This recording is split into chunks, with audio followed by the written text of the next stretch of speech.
I also know, Raz, that you're a runner, that you have a lot of discipline in running multiple times a week, having a schedule, a routine. So when you set your mind to something, you develop a plan, you make it into a routine, you get to it, and you keep striving till you get there. So it's a big thing coming from you when you share your vision, right?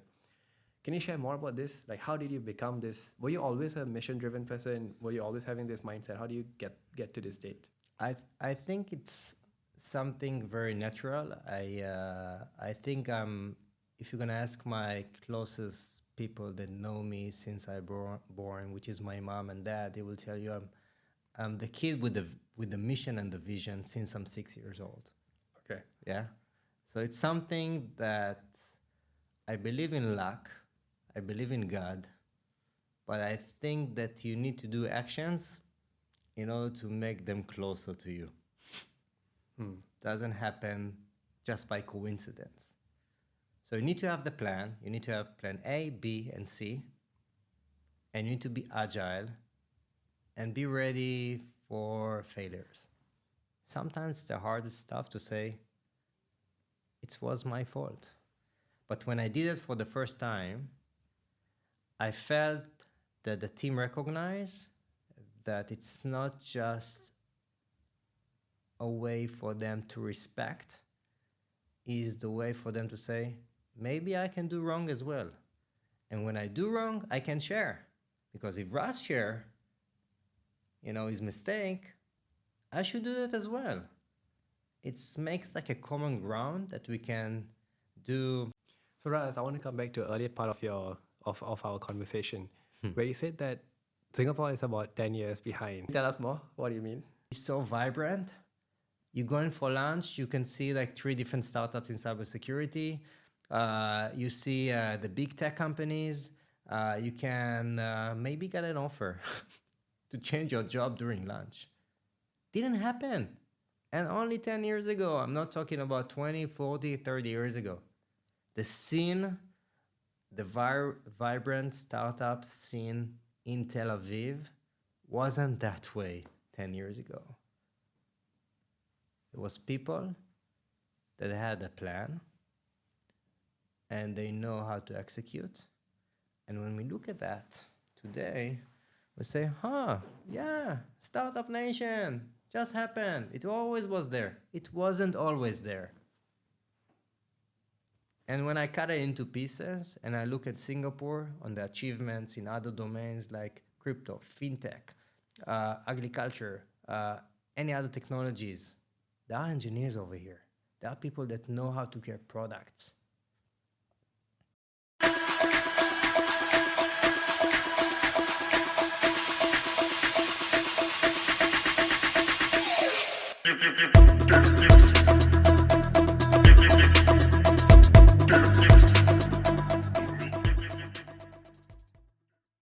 Hello everyone, welcome to our next session of Cyber Sierra Safe Tech Talk series. Today we have with us Raz Kotler. Raz is an innovative cybersecurity leader and entrepreneur with proven success in startups and corporate strategy. He's an accomplished entrepreneur and seasoned cybersecurity expert, like I was saying earlier. He's also recognized for pioneering advanced strategies in technology and risk management. With over 15 years of experience, his career encapsulates the essence of innovation and operational excellence, demonstrated through his leadership roles in startup environments and Fortune 100 companies. Raz excels in navigating complex business challenges, driving product market fit, and executing go-to-market strategies, underscored by a significant startup acquisition success. Excited to see how the cybersecurity industry is evolving, Raz is playing a role in developing innovative solutions to influence a better cybersecurity ecosystem. Raz, it's a privilege to have you here today. Are you ready for the first question? Always ready. I'm a bit excited from hearing, things about me which I never thought, in that path, the thing that I've been accomplished, because I think there is so many things I can learn. Ready. So I gave you the formal introduction, right? Yeah. Can you tell us how your journey has been so far? So far, incredible. Some down roads, some up roads. You never can have, everything in a happy, full mode. Sometimes you have your downtimes, when you don't succeed and you need to think again. But generally, I'm super happy with the decision I made, which when I'm thinking backwards, I had lots of concerns. It wasn't like straight ahead. I didn't see the vision coming and say, this is what I need to do. Always had question. I had to ask. I had to consult. Never do your decision by yourself. This is what I've been learned, and I'm trying to do it as well today. Thank you, Raz. Let's walk through the journey from the time when you were starting out and to now, right? And then we'll go deep into where's the high and where's the lows. Yeah. So yeah, it's hard to go like almost 20 years back. 15 years of that was cybersecurity, but I'm gonna try to touch few points that gonna assist us to understand how did I arrive to this point. So first, 23 years old, decided to build my first company. Friends look at me, most of them are doing, waitresses, bartenders. I said, I want to have my own company. Why? Because I want to do a change, because I want to influence the vertical or the customers back then.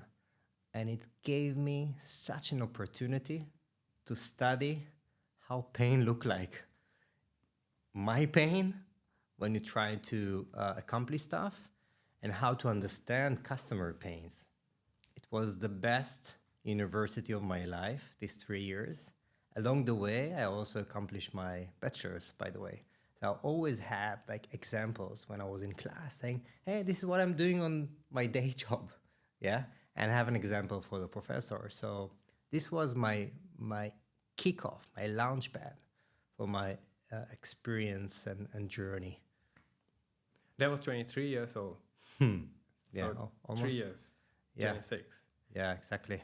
Then what happened after that? It was tough. It was tough to come from a place that you have your own business, you're independent, you're your own boss, you have your co-founder, but still you need to think for the future.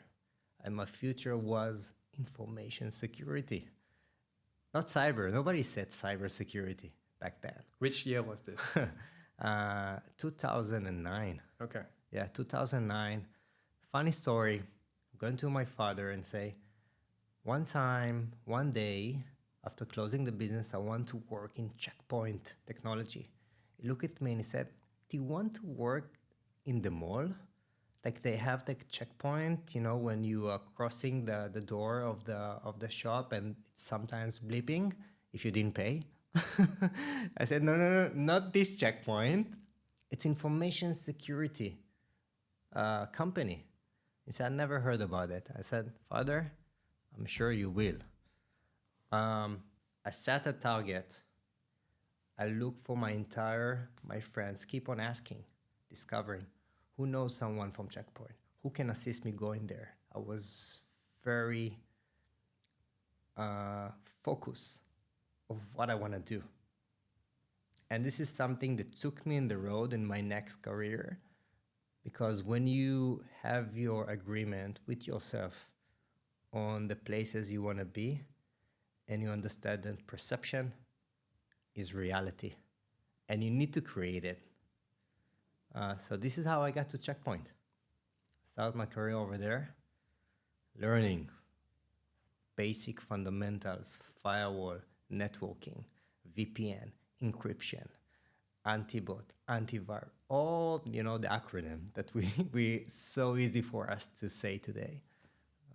Great school. So that set your base. Yeah. Checkpoint was for how long? Almost 6 years. Beautiful base setting.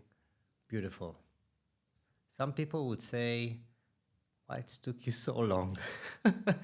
Some people doesn't have the thoughts about how the future is going to look like. And I can say very honestly that I didn't think that I'm going to stay there for 6 years. If you will ask my friends, my parents, they will tell you, Raz planned to be there 2 years and then move on. But after 2 years, I assess. Did it give me the opportunity to grow? Did I study something new? Do I have a new path to grow and be part of this place that's called Checkpoint? And after 2 years, the answer was absolutely yes. And after 4 years, absolutely damn yes. But not for long.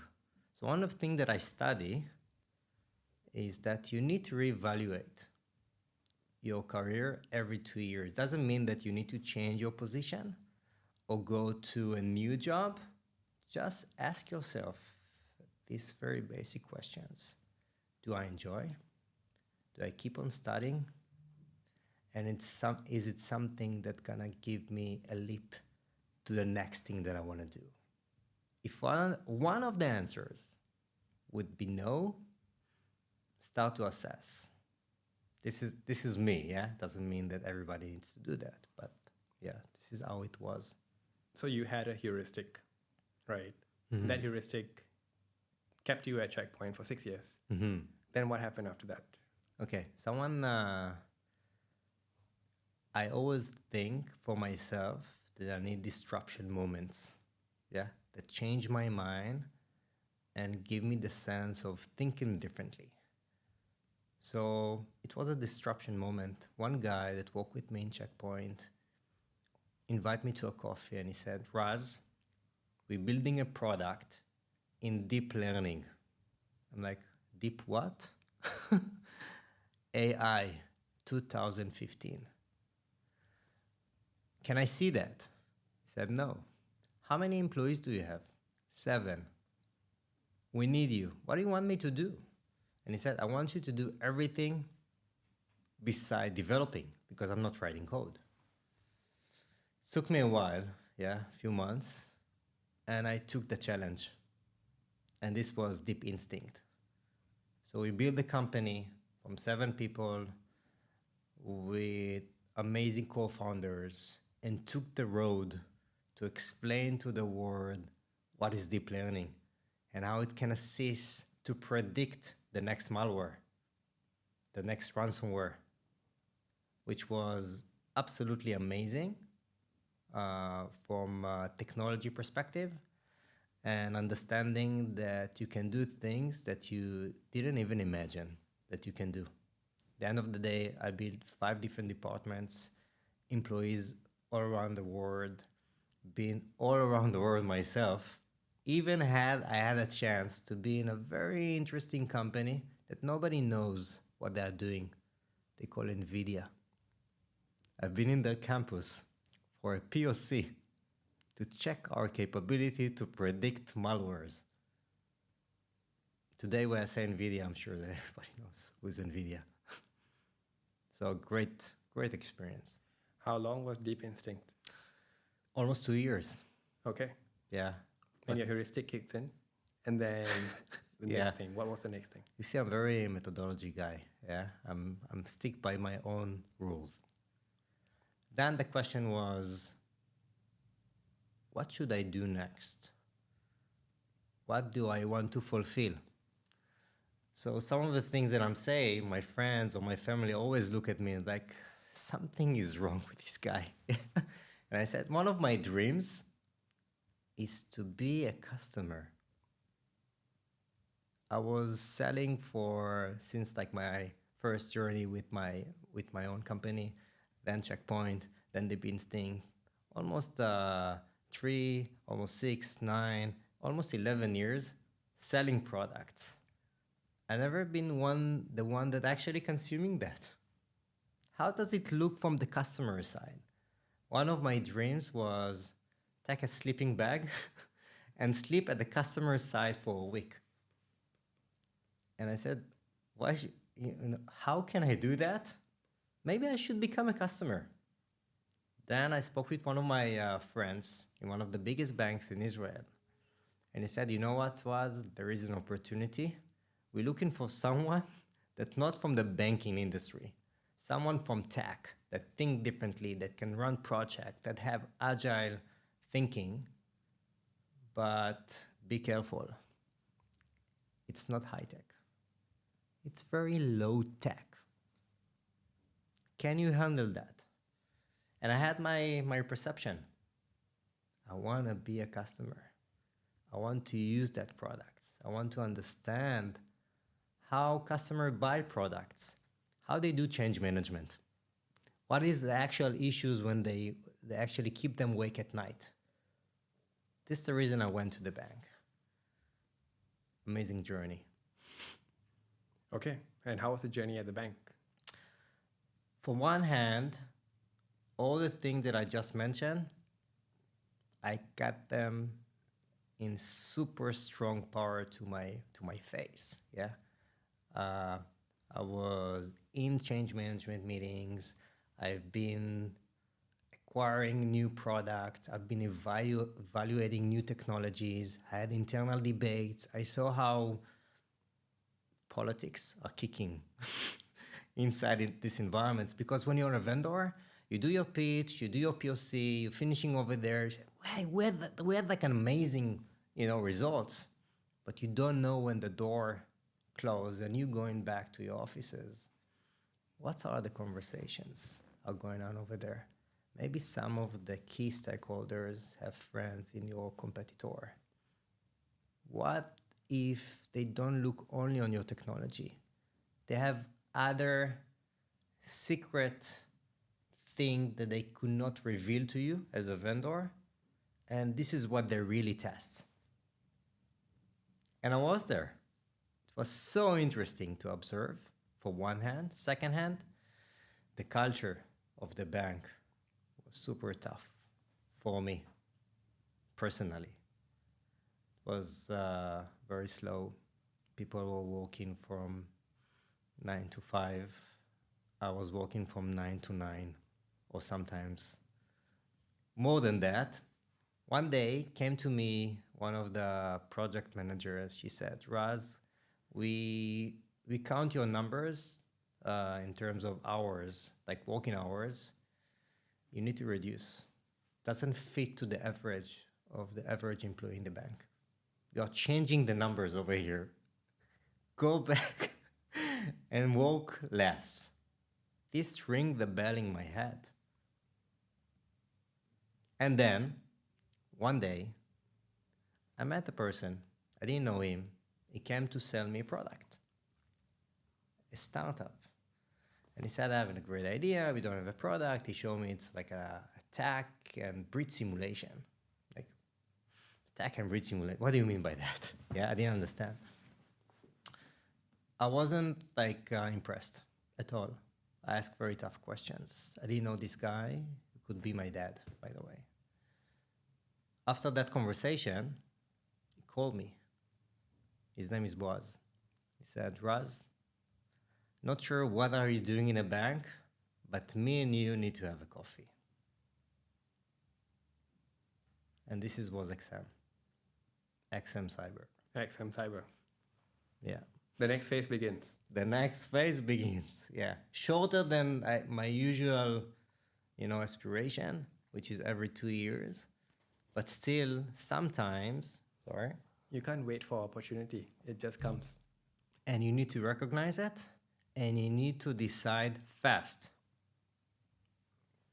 In my early days, I wasn't like a fast decision maker. But this is something that I study along the way with my experience. If you know to assess very fast and to do fast decisions,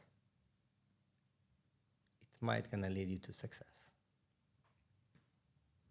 So how did that happen at XM Cyber? What made you decide, all right, it's time? And how did the journey go, XM Cyber? So after the coffee and the conversation, I got the feeling that this is my home. This is a place that I more belong to.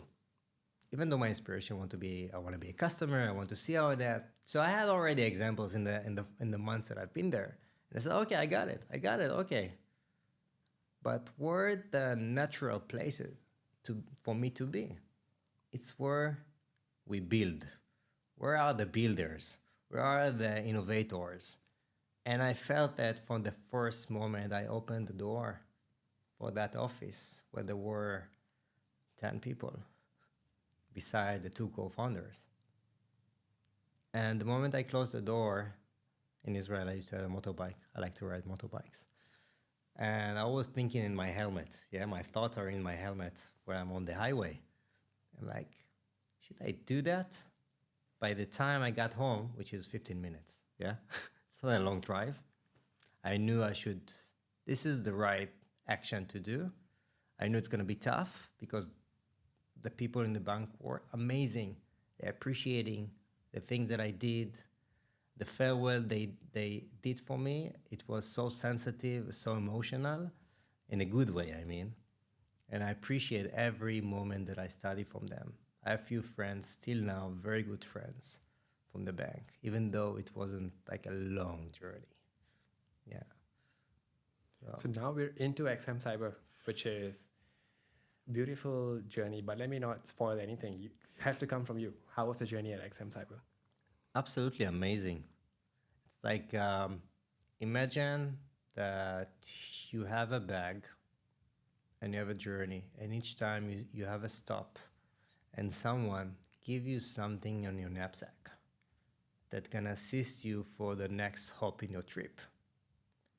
When I step into XM Cyber, I felt that I have the relevant toolkits that I carry with me and from the journey that I had until then. And now I can combine everything that I got, accelerate, and execute. This was the feeling that I had, and I worked very hard, yeah? I worked very hard, but I was able to execute project that took me few months in Deep Instinct, few weeks in XM. I was more confident with the actions, procedures, programs, what need to be focused on, which type of priorities I need to bring to the founders in order to make it happen quicker, faster, and on the right way. So this was like the feeling. If you're asking what was the feeling, this was the feeling. And I think it create very fast outcomes in terms of, it's something that could be measured, yeah. But from my perspective, it was faster than Deep Instinct. Yeah.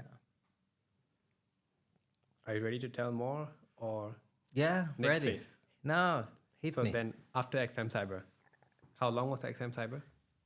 Almost 4 years. 4 years. Okay, then what happened next?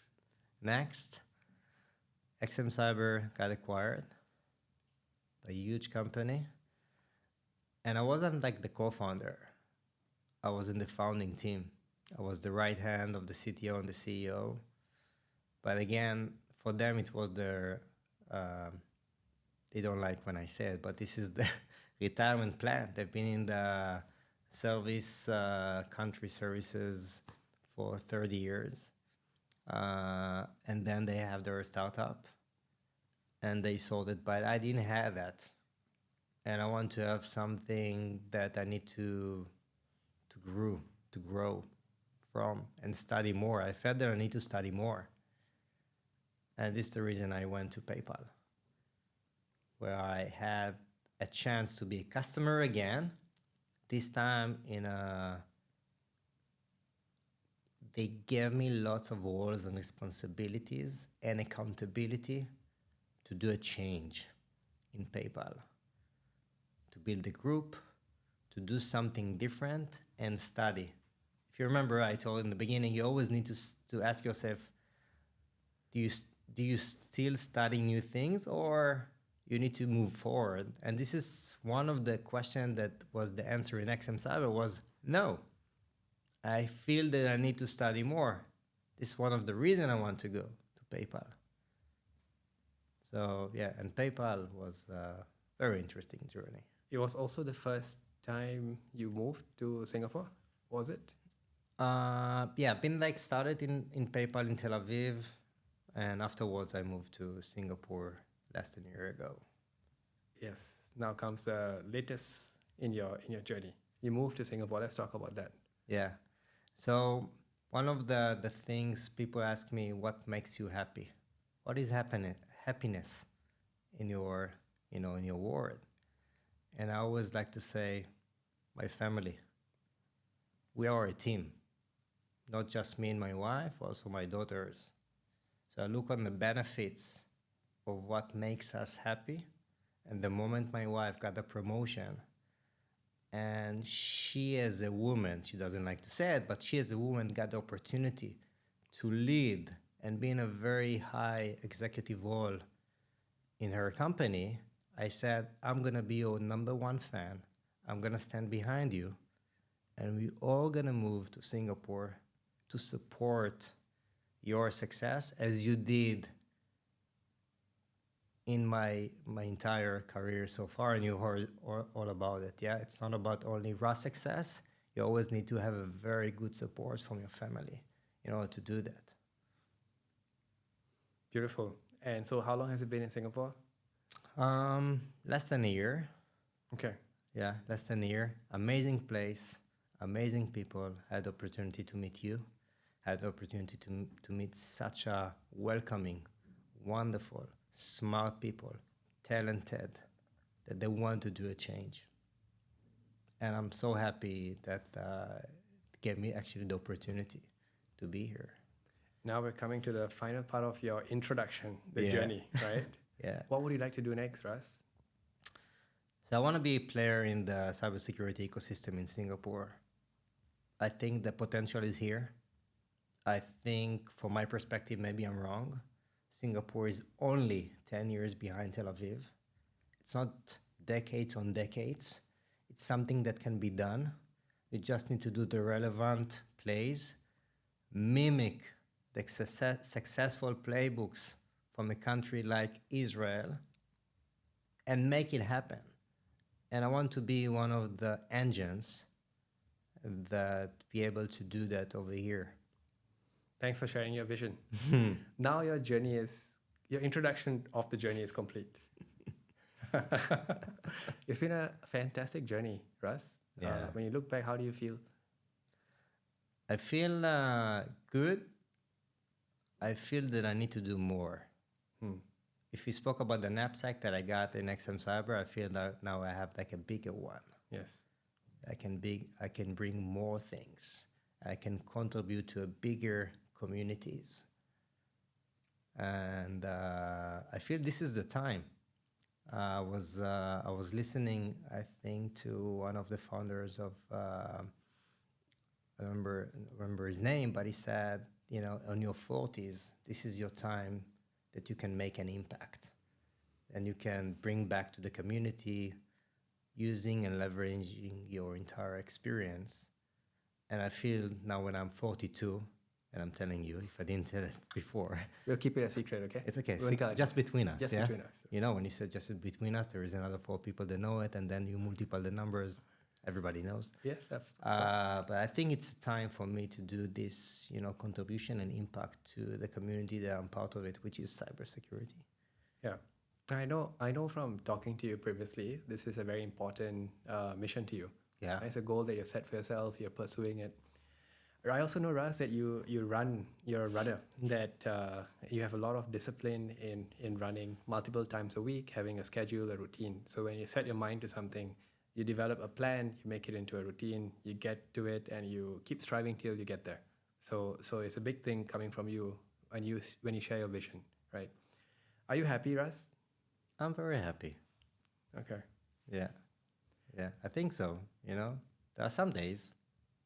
Yesterday wasn't like a best day, but there are days like that. There always. One thing I know about happiness is it's a feeling, right? And like all feelings, we never have enough of it. So eventually it grows on you. Mm-hmm. You try to seek more and more happiness. And if you fulfill it, great, you'll look for more. If you don't fulfill it, then what happens next? It could lead to anger, resentment, and all kinds of issues, right?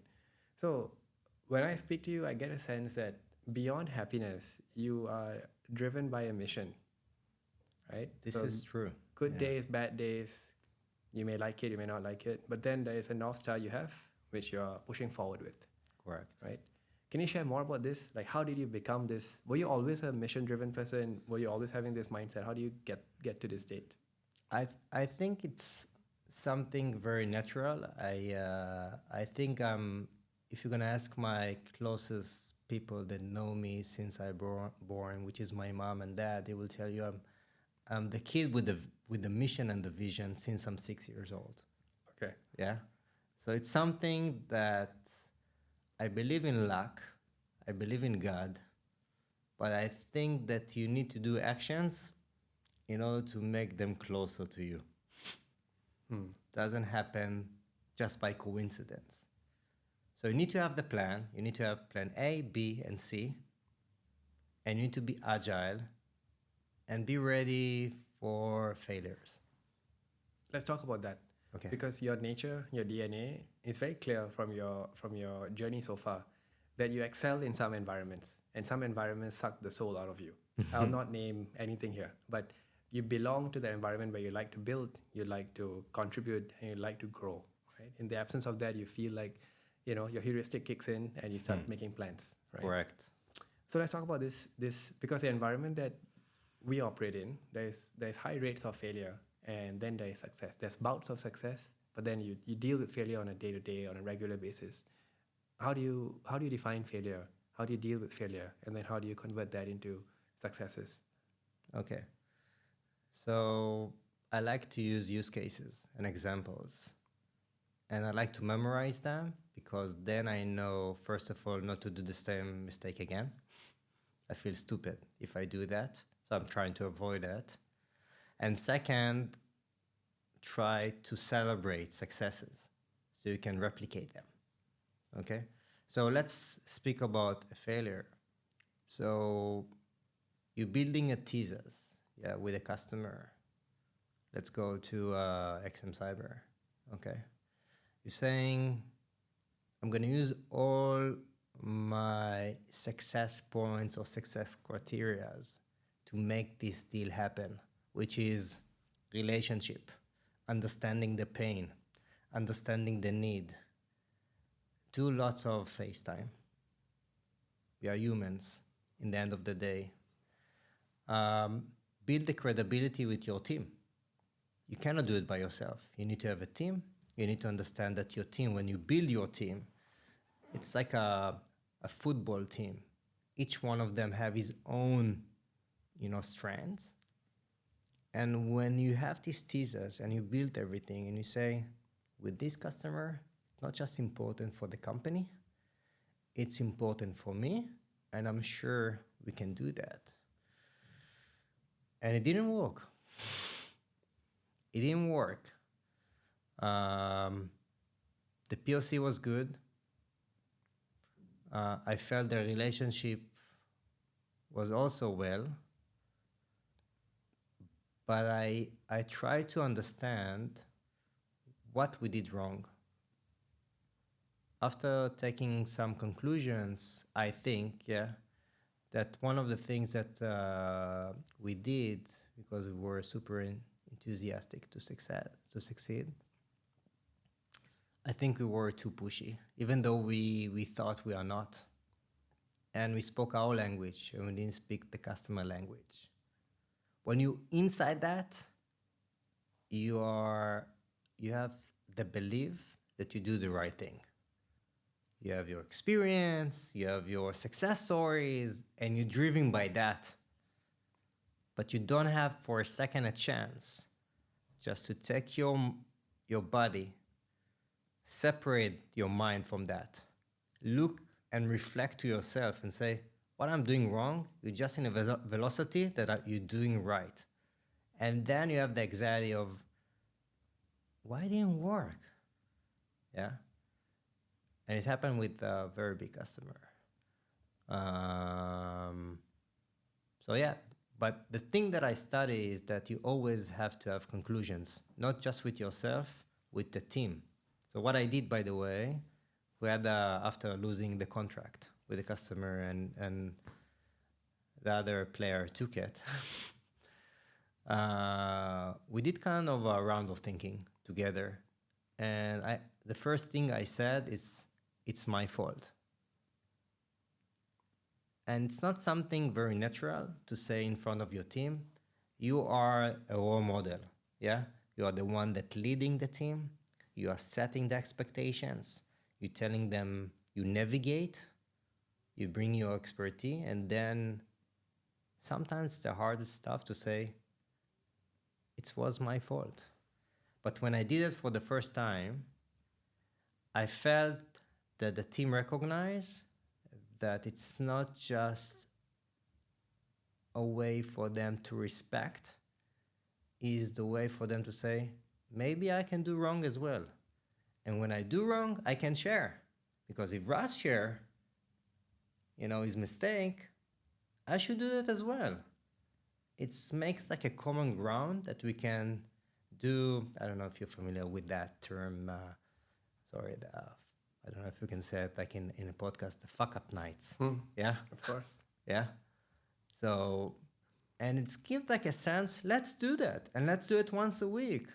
Because each one of us, and it's open like a corridor to something that I didn't even like expected. So one of the team leaders came to me and she said, I'm a big believer, by the way, with diversity. Yeah. They have different minds. They are better than us. Women's are better than us. Yeah.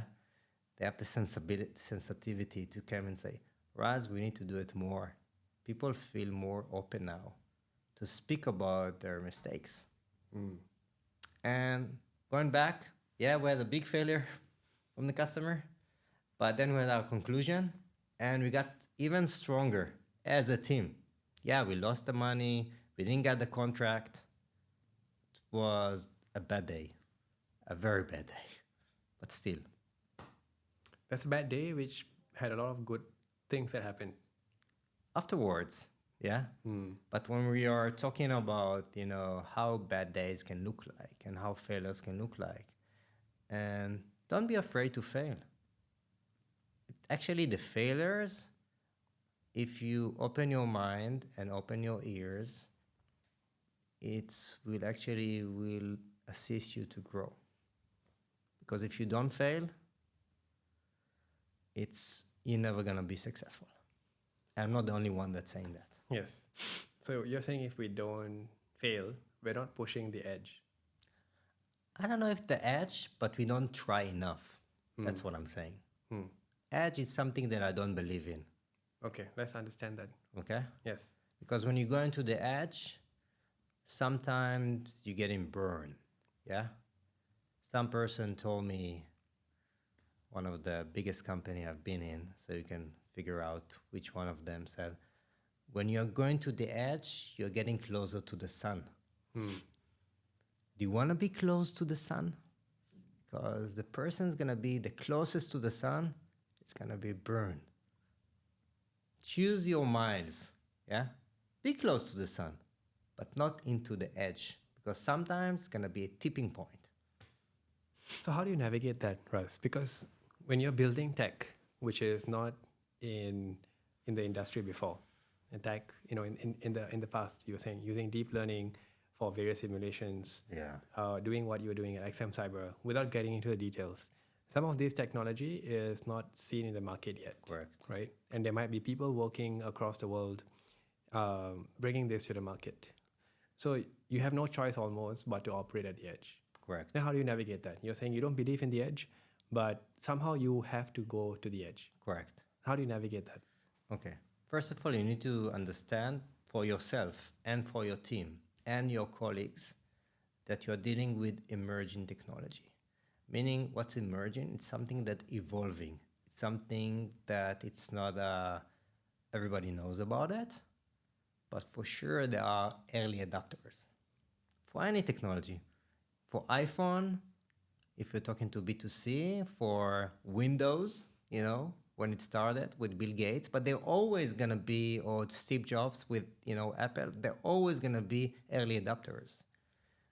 You need to build your strategy for the go-to-market based on the early adopters. And it has to be very strategically. It couldn't be, who's going to be the early adopters? Let's catch him. Okay, sounds like a good name, a big name. It's a big bank. Let's go, and you get everyone and you take it. Doesn't work that way.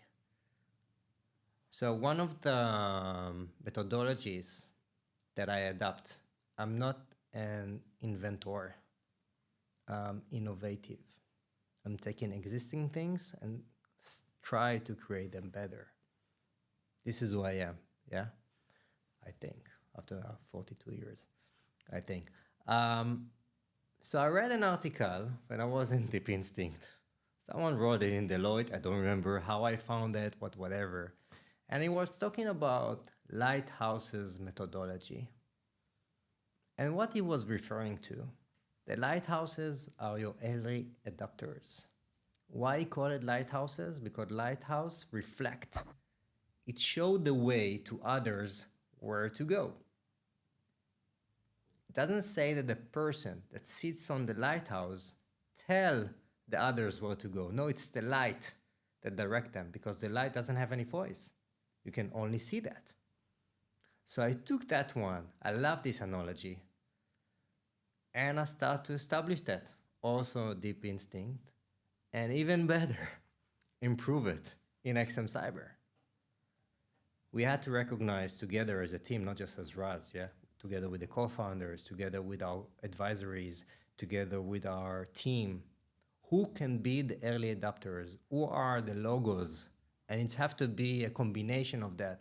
Because maybe an early adopter can be a very small company, nobody knows about them. It doesn't give you the way, unfortunately. No, it's good, we support small companies and we assist them, but still, if you want to go from early stage to growth stage and from C to A to B to C, you need to have your strategy and you need to have your logos. Unfortunately, it's like, this is the way it plays. So you need to understand who's from your logo is going to be your lighthouse, meaning not just a fancy bank. You need to find the person that is ready to adopt. You need to find how he can grow with you. So you're going to be proud. And what do we like to do today with social networking? And I said, we like to comment, reaction, yeah? Like, yeah? Bravo, comment. Why? Because everybody's seeing that. We want to be lighthouse. Say, follow me. If I said bravo to Pramodh, means that if someone is trust me, he's gonna trust you. So I'm kind of a lighthouse, yeah? Same methodology. This is the way I was playing the GTM. So this is one thing. Choose your lighthouses and choose the relevant regions to do that. In the beginning, you don't know exactly where to go, yeah? For instance, US, I'm not saying it's easy, but it's more unified market, okay? So 50 states, yeah, people in Texas, forgive me, and West Coast, East Coast, New Yorkers, they're different people. Everyone is different, but the market is unified. Europe, not unified, very diverse. Italians, France, Germans, different people, different culture, different language. How do you create the relevant lighthouses in a specific, how do you recognize them? You have to test, but you need to choose one in each place that you believe in, based on research, based on advisories, based on experience. How do you feel about APAC, Raz? Good question. I feel that I had few failures over here, and I learned from failures. I think APAC is very diverse market. Although the fact there is huge potential over here. Yeah, it's not America, it's not unified market, but still people here indoors and adopting technologies. Look at Singapore, yeah? There are some areas in Singapore that you're not gonna see them around the world, how they are in the next generation of them.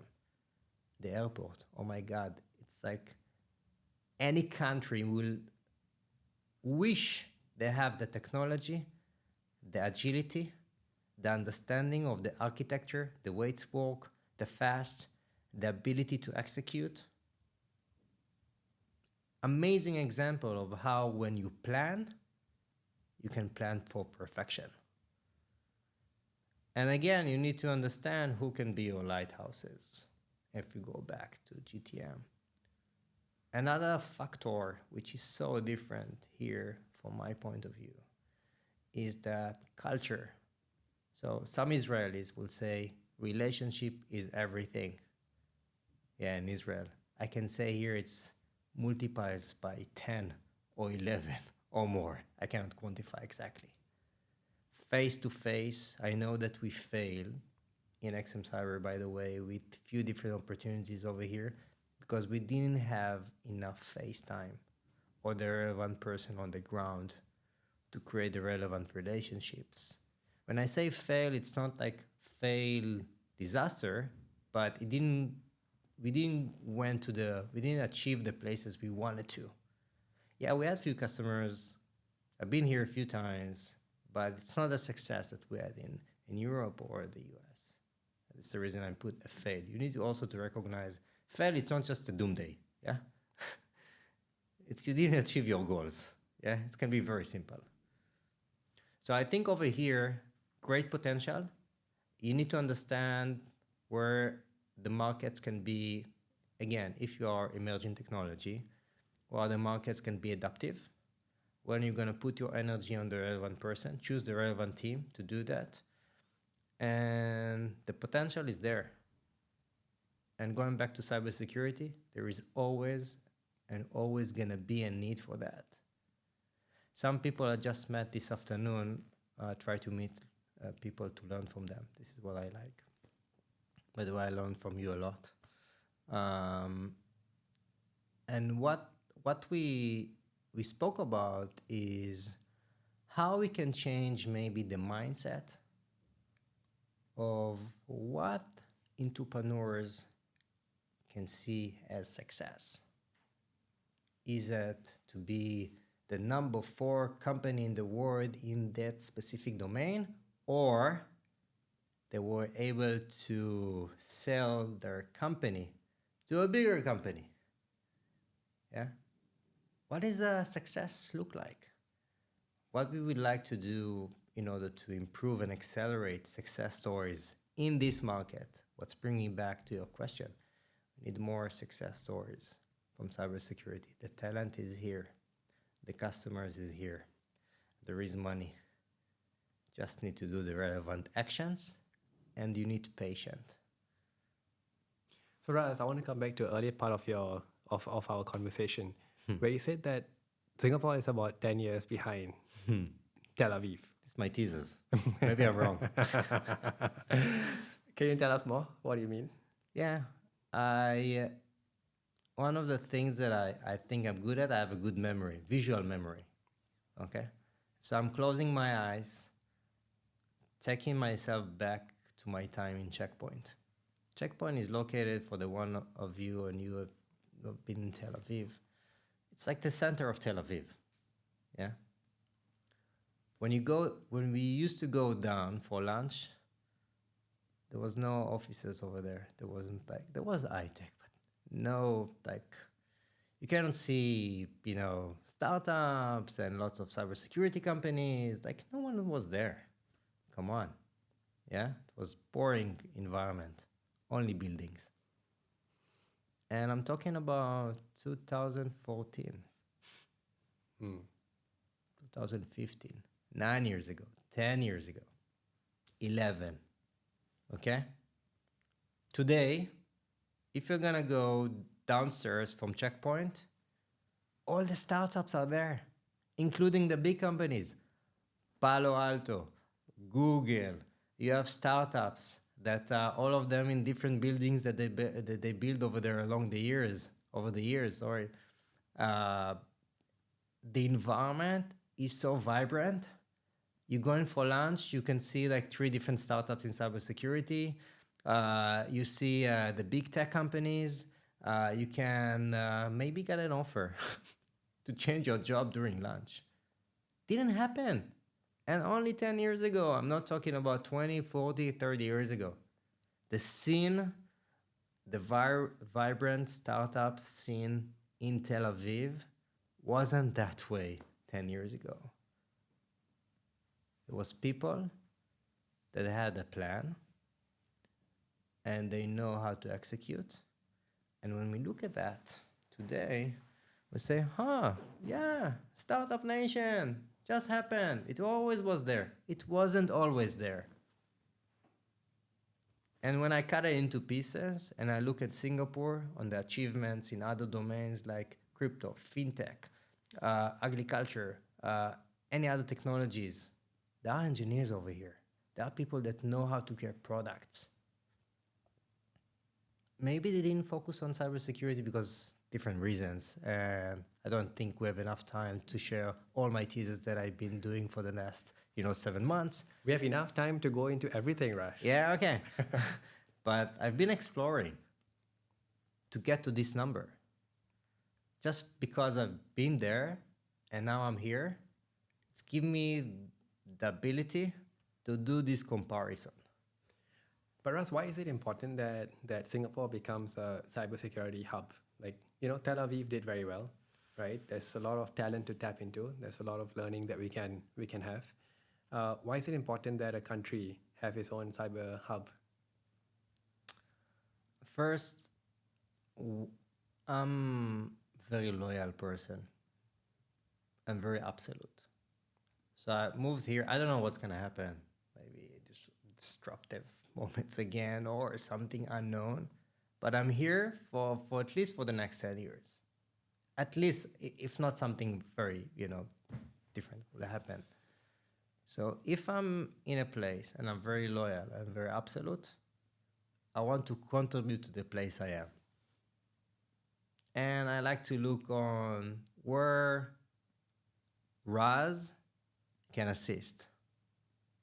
Taking into consideration that now I'm 42 and I have all this journey around me and what we spoke about it, now I think I have the power to do it and the opportunity to do that. And when I didn't think about it first place when I was on the plane over here, yeah? I was thinking, yeah, I'm going to see Chunky again. Great airport. I love it. Yeah, that's what I thought. I didn't think about, I got this perception by meeting the people over here. And it gave me the sense that this is the time that I should try that. And maybe I will fail. Back to your question again. Yes. Maybe I will fail. But this comes from your motivation. So you want to see this vision, right? But if we switch gears, right? Singapore can focus on many things, right? Could focus on, let's say, just banking. Fintech is big. Can focus on e-commerce. It's also big, right? Why focus on cyber? Why is this important? Okay, one of the signals that I got, and I said it's not only me came into and say, to the ground and say, hey, we need to have Singapore better in cybersecurity. I've been in a few conferences, I'm reading papers, and I see the priorities of the government. They want to be very good, I think so, yeah? I don't have a relationship with any of the ministers over here, so I cannot really, just while I'm, observing. Mm-hmm. They want to be a nation of AI, they want to be a nation of cybersecurity, and of course safe and secure for the community over here. And there are programs, new programs that launched since September, lots of money. And when I see it, I get a signal that this is what happened in Israel a few years back. And this is the signals that I'm getting and say, if they want it, and I'm from that field, and I'm getting these signals, I see that as an opportunity. I agree, Raz. Yeah? I think you're in the right place at the right time with the right experience. Yeah. And maybe I will fail again. I don't afraid of that. Just want to try. Yes. It'll be a great data point. It will put something into your knapsack for the next phase of life. Yeah. I hope so. Beautiful. So Raz, this has been a very enlightening 1 hour that we spoke, right? Your vision is clear, your mission is clear. Thanks for sharing about your journey. Yeah. It's good to have you here in APAC, based out of Singapore. We met actually at Singapore FinTech Festival just last year, right? Yeah. So it was a great meeting. Since then, I've only learned so much from you, and I hope to continue learning. Any final thoughts that you'd like to share with me or the audience? First, thank you for the opportunity, to speak about my journey, and it's a pleasure, to meet you, and you gave me the opportunity to study more about Singapore as the one that born and raised over here, and I study so much from you. So first of all, thank you for that. And second, I want to say, when you want to have a big success, you have to build a position. People look at success when it built 10 years after and say, yeah, we knew it, we knew it will happen. But if you want to be the one that building this position, it's have to be when a time when you see the potential. So I'm not saying Raz, I'm saying what I'm believing. And that's what I want to bring back. So build the position. Build the position for the future. Okay. This is something that we can part with. We'll keep this in mind for sure. Build the position. Thank you very much, Raz. Thank you. It's a pleasure having you. Thank you. Thank you.